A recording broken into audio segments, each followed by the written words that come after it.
Being ready for anything, the unusual precautions for San Miguel fire crews at a brush fire, and why they needed to call in a hazmat team. We're looking at the cost of water, and the cost of water really goes up when you don't have it. Water districts weigh in on a $17 billion project in California, the big issue for ratepayers in San Diego. Dolores is an icon. She's a civil rights hero. She's the first general that I followed into war. The woman who was not afraid to speak truth to power, her story is at the heart of a new documentary. KPBS Evening Edition starts right now.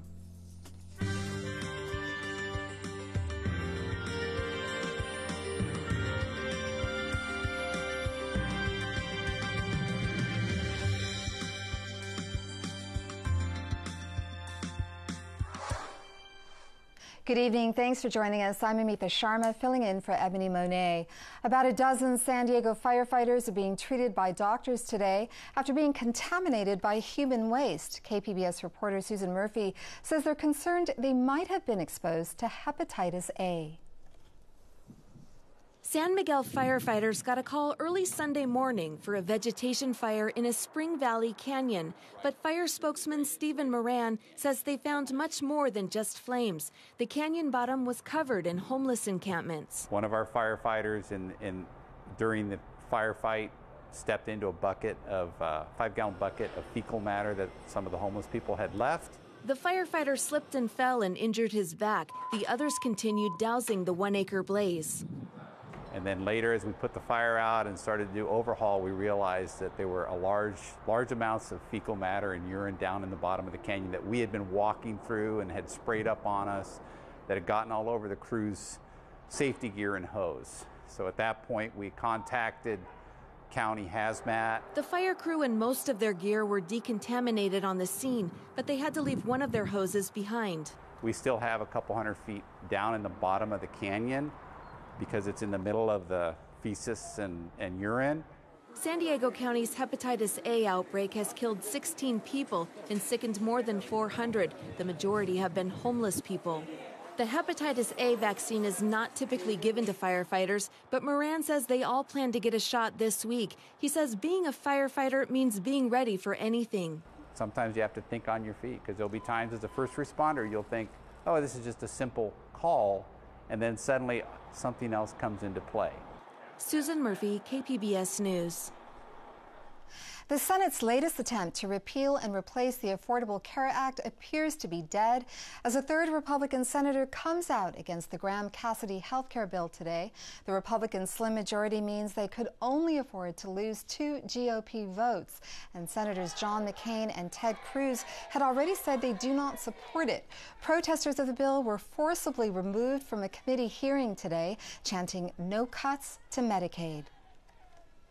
The Supreme Court canceled scheduled arguments today over President Trump's travel ban. The president rolled out a new policy on Sunday. The latest version affects 8 countries instead of 6. It excludes Iraq and Sudan, but adds North Korea, Venezuela, and Chad.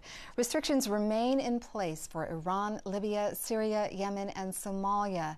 The new ban replaces a temporary ban that expired Sunday. The most recent version has no expiration date. The Supreme Court order asks both sides to weigh in by October 5th about what to do with the case. The busiest border crossing in the nation reopened ahead of schedule today after a weekend shutdown. Here is all the work buzzing around the San Ysidro port of entry. It's part of a $741 million expansion project. Traffic was allowed back on southbound Interstate 5 just after midnight. The crossing closed down early Saturday morning. There were no significant delays during the closure. 50,000 cars and 20,000 pedestrians go back and forth at this crossing on weekends. When it comes to murderers, San Diego was the safest big city in the United States last year, according to the FBI. But across the country, the murder rate rose for the second straight year, as did the violent crime rate, logging 386 crimes per 100,000 residents. Meanwhile, the San Diego, Carlsbad metro area saw fewer violent crimes in 2016 in all, but 3 of the largest metropolitan areas in the country. California's water users will find out soon if they will be paying for a $17 billion tunnel project called Water Fix. KPBS reporter Eric Anderson says the controversial proposal is designed to secure the flow of water from the Sacramento Delta as the region struggles with change. Most of the Delta's unique landscapes were shaped by man. Manufactured waterways slice through large swaths of productive farmland. In spots, the channels have been deepened and widened. In other places, levee breaks have created large lakes. California's Sacramento-San Joaquin Delta is a vital estuary. The Delta is a place where fresh water from the mountains mixes with salty ocean water pushed into the valley by tides. Yeah, go up a little bit, Kurt. Consultant Kurt Schmoody points to a map that shows where land and water stand in opposition. What we're going to do is we're going to go up here to some flooded islands. So you get to see kind of what the Delta used to look like. In most spots, levees and farmland hold the upper hand, but in others, shades of the past peek through. This, if you'd gone back 200 years in time, this would have been 400,000 acres of this kind of habitat. Parts of the Delta are surprisingly natural, even in man-made channels. Here, birds have transformed a stand of trees on an island into a rookery. But much of the complicated Delta habitat is troubled. Salmon and Delta smelt populations are critically low. John Burrow is a USGS hydrologist. He says marshland that used to provide cover and food for fish is in short supply. Restoring these lands up here in the north, where land surface elevations are relatively close to sea level, will hopefully provide ecosystem services for salmon and for native fish so that their populations return. That's critical if the state hopes to keep drawing fresh water from the Delta. A massive pumping station so powerful it can reverse tidal flows sends up to 17% of the Delta's water south. But legal battles over the endangered fish have restricted the flow of water. The Delta is the heart and lungs for the state of California's water supply. Grant Davis is the director of the state's Water Resources Department. He's standing next to the Sacramento River, north of the Delta.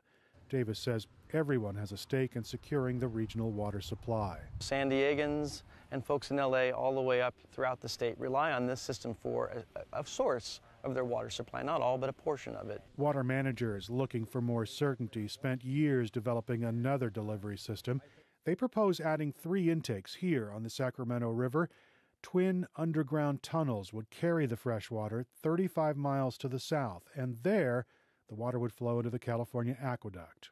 The simple matter is that we're going to move the intake from the south to the north up on the Sacramento River, where the water is fresh, where the fish are in less harm's way, where we aren't creating reverse flows. So this is an upgrade to the Delta system. But building the Water Fix tunnels won't be easy. It could take close to 2 decades to drill the underground throughways, and it won't be cheap. Estimates put the project's price tag at about $17 billion. Davis concedes that's a lot of money, but he, like his boss, Governor Jerry Brown, argues it's worth it. We're looking at the cost of water, and the cost of water really goes up when you don't have it. Southern California's largest water wholesaler, the Metropolitan Water District, is a big backer of the project. The Los Angeles-based agency is considering spending $4 billion to secure a share of the water coming from the Delta. The San Diego County Water Authority's Dennis Cushman says that'll add $2 to $3 a month to local water customers' bills. That's a big issue for our ratepayers in San Diego, because ratepayers in San Diego pay about 25% of whatever Met spends money on. Cushman says the local water agency doesn't have a position on the project, but they do have questions. Most center around the assumptions about how to pay for the project. Those assumptions are the state water contractors, generally our urban customers, will pay 55% of the cost. The federal contractors, who are generally agricultural customers, will pay 45% of the cost. But those are assumptions. Those aren't agreements. Those aren't signed commitments by anybody. The state's largest irrigation district dealt a blow to the project by voting against the tunnels. The Westlands Water District isn't prepared to spend $3 billion on a plan that it calls too expensive for its farmers. Lowering costs might nudge them to reconsider, but there is no indication that'll happen. Another big vote on the project comes next month when the Metropolitan Water District weighs in. The Met is considering whether to invest $4 billion, about a quarter of the project's cost. The district also hinted it might pay for more if other water districts decide not to take part. Ultimately, the project's fate lies in the hands of both rural and urban water districts. Most are due to decide this fall whether they'll buy in or opt out. It's unclear if enough will sign on to cover the project's costs. Eric Anderson, KPBS News. The Navy ship involved in a fatal collision in June will be returning to the U.S. The Navy says the USS Fitzgerald will change its home port from Japan to Mississippi in December. In the meantime, a Houston-based company will be bringing the Fitzgerald back to the U.S. on the deck of a larger ship. The ship collided with a merchant vessel. It sustained severe damage that flooded 3 compartments where 35 sailors were sleeping. 7 people were killed, including 2 sailors from San Diego. Governor Brown honored a hometown hero from Oceanside today with the state's highest public safety award. Lifeguard and Medal of Valor recipient David Wilson shook hands with state leaders in Sacramento. Last year, he rescued a man whose boat crashed in a rocky harbor known as the Devil's Triangle. Wilson dived under powerful waves to free up the victim's legs, and he waived up medical treatment so that he could continue rescuing more people on that day. David, what you did for some folks will make people look back at those movie reels of their families' lives and realize that that reel gets to continue forward now into the future. That's really special. And so we're here to honor you for what you've done.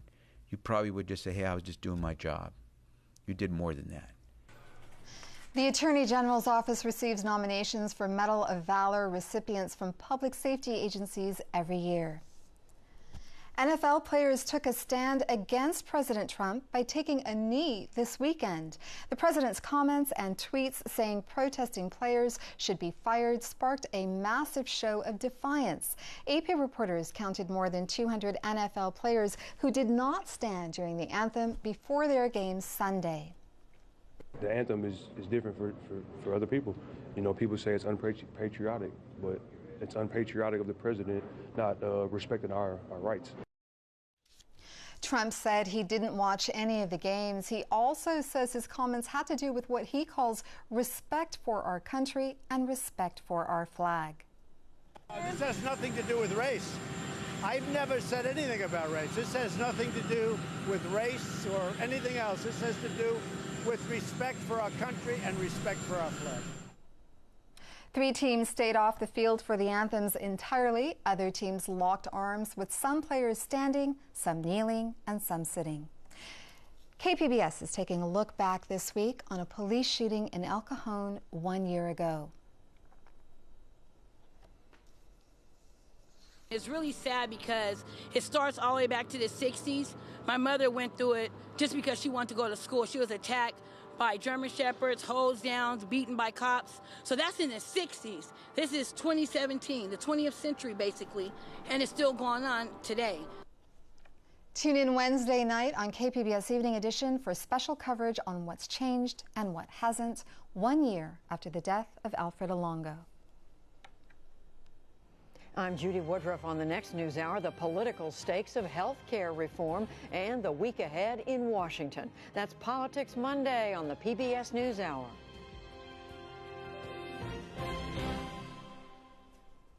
After a dip in temperatures, things are heating back up in San Diego. Jeff Cornish has more in tonight's forecast.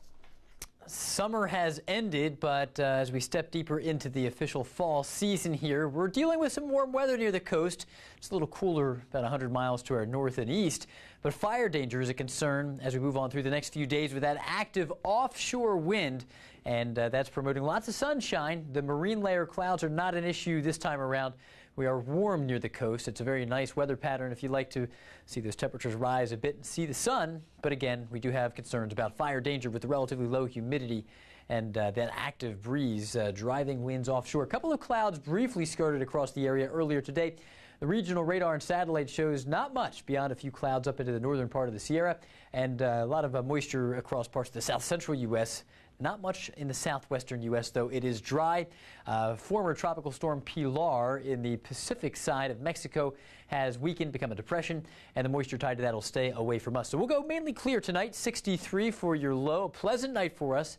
We'll drop down to 52 in Ramona. Alpine 80, around 55, I should say. And in Abrego Springs, we're looking at lows around 63 degrees. Mount Laguna, a nice chilly 45, and Campo, 44 near the international border. So we're running cool tonight, and a fairly cool pocket continues to kind of rule the southwestern U.S. except for along the coast. And we do want to emphasize that right along the coast with the offshore breeze, temperatures kind of descend from the hills, and they allow us to enjoy some extra warmth here with fewer clouds.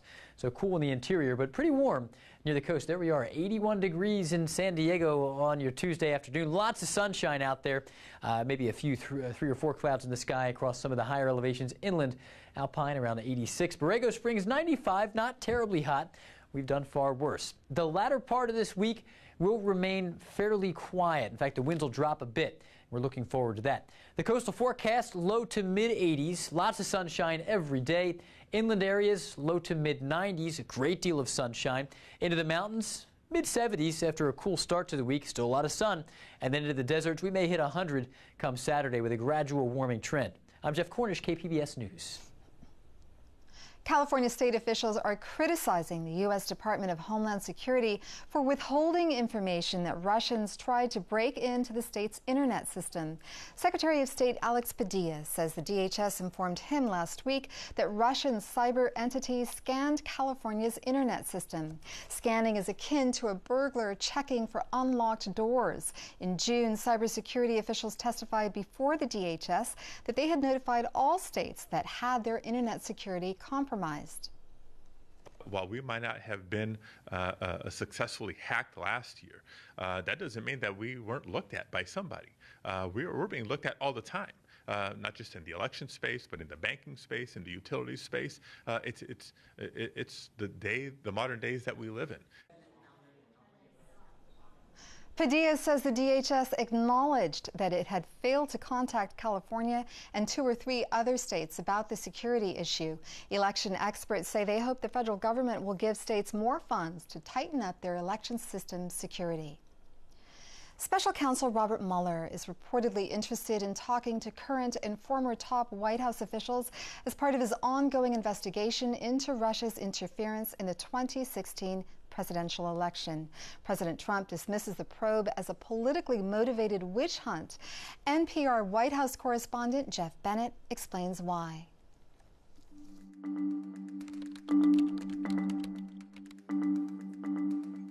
President Trump makes it very clear. He believes Robert Mueller's special counsel investigation is a witch hunt, plain and simple. Trump has tweeted about it more than a dozen times since Mueller was appointed in May. At one point, Trump called the investigation the single greatest witch hunt of a politician in American history. Remember, the special counsel probe is focused on Russia's interference in the 2016 presidential election and whether Trump's campaign might have coordinated with Moscow as it interfered. The president is frustrated. He insists that his campaign did not collude with the Russian government and that he has no financial ties to Russian interests. Trump's refusal to disclose some of his own tax records makes it hard to know the complete story. Trump told the New York Times that Mueller would be crossing a red line if his investigation expands into the dealings of the Trump family empire. Mueller is authorized to do just that, if that's where the investigation leads. And according to reports, his team of investigators are now delving into the finances of Trump associates. They're looking at tax and business records, following the money trail for clues that could help drive the investigation. Robert Mueller has recruited a team of more than 36 high-caliber attorneys. And that's another point of contention for the president. Trump loyalists allege the special counsel team has conflicts of interest, since some of them previously donated to campaigns of Democratic candidates. The new FBI director and several top Republican lawmakers say the special counsel investigation is thorough and following protocol and is not a witch hunt. U.S. researchers are looking to recruit more than 1 million people for an unprecedented study to learn how to customize care. AP reporter Kathy Young says they want to improve on the one-size-fits-all method of preventing and treating disease. Straight ahead. Erica Hager is getting her height. And out. Other measurements. Uncross, your legs uncrossed. And blood pressure checked. Information that will be used in a massive new 10-year study by the National Institutes of Health called All of Us. The All of Us study in the United States is a very bold, very large-scale effort to enroll 1 million Americans in a long-term prospective study of health and illness. The project aims to end one-size-fits-all health care, helping researchers learn how to customize care to people's genes, environment, and lifestyle. Hager, a 29-year-old mother of 2, was frustrated with the cookie-cutter care when she had gestational diabetes during her pregnancies. It just felt like they were like, all right, this is what happens with everyone, so we're just going to prescribe that generalized, I guess, prescription for you instead of getting to know you, getting to know your history, and seeing how that might affect you. The University of Pittsburgh is one of a select number of health facilities participating in the pilot phase of the study. Oncologists like Dr. Manzur Aga believe the study will help uncover more tailored treatments for patients. It's going to tell us that treatment aid works for patient A, but not necessarily for patient B. It helps us develop precision medicine and individualized therapy. In addition to standard health checks, participants have to answer questionnaires about their health and behaviors. If they agree, their blood samples will be DNA tested. Some could be asked to wear sensors to record additional data. All the information will go into what's expected to be the largest database of its kind. I think the information that the participant is providing will help scientists make discoveries that will impact potentially on their care, but also on the care of future generations of their children and their grandchildren. So far, 2,500 people have given their blood and have gotten checked. If the pilot testing goes well, the NIH says open enrollment for anyone interested could begin in the spring. They even have a mobile unit to help spread the word in different communities. Researchers are seeking a highly diverse population, people from all walks of life. There are populations that are underrepresented in research, so by having a very diverse population and acquiring information, we'll hopefully be able to reduce health disparities. Hager didn't hesitate to get involved with the Mammoth study, which will require a long-term commitment. Just anything to get more information that I can pass along to my children, I'm all for it. A chance to be a part of a 1 in a million experience that could help her family in the future. Kathy Young, Associated Press. San Diego State is starting to collect public input on who should be the university's next president. Today, they held their first public forum on the search. KPBS assistant producer Jake Henry says many called for a president focused on race relations and investing in research.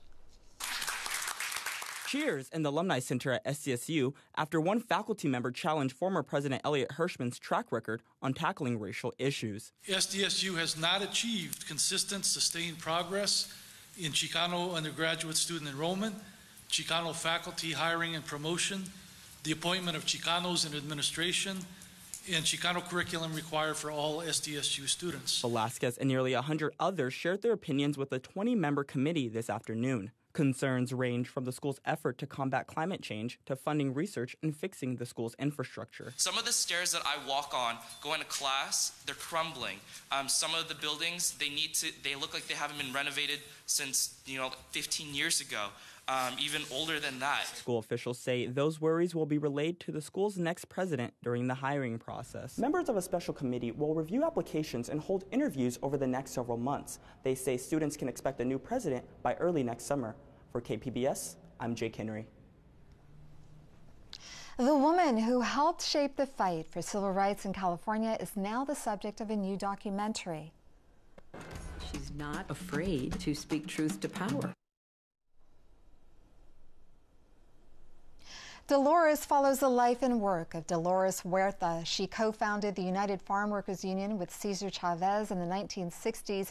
She spent more than 50 years working and organizing for social change. Huerta is touring the country with a new documentary about her life. On the current political environment, Huerta says she believes the so-called dreamers, the people who were brought to this country by their parents, will be able to stay. I think the biggest worry that we have to have is that they don't use that as a chip to try to make it harder for undocumented people, and maybe more punishments for people that happen to cross the border without papers. And the thing is that we have to remind people it is not a criminal act to cross the border. It's a civil offense because you don't hurt anybody when you cross the border. But they have criminalized it, by saying that if you're deported, then you become a felon. And this is really, really wrong. And I think the only way that we're going to get immigration reform is to be able to get good people elected to the Congress. And we have elections coming up in 2018. And hopefully, I'm saying that we can build our own wall of resistance in the U.S. Congress by electing progressive congresspeople. Dolores is playing now at Cannes Cinemas. You can find tonight's stories on our website, kpbs.org/evening edition. Thank you for joining us and have a great evening.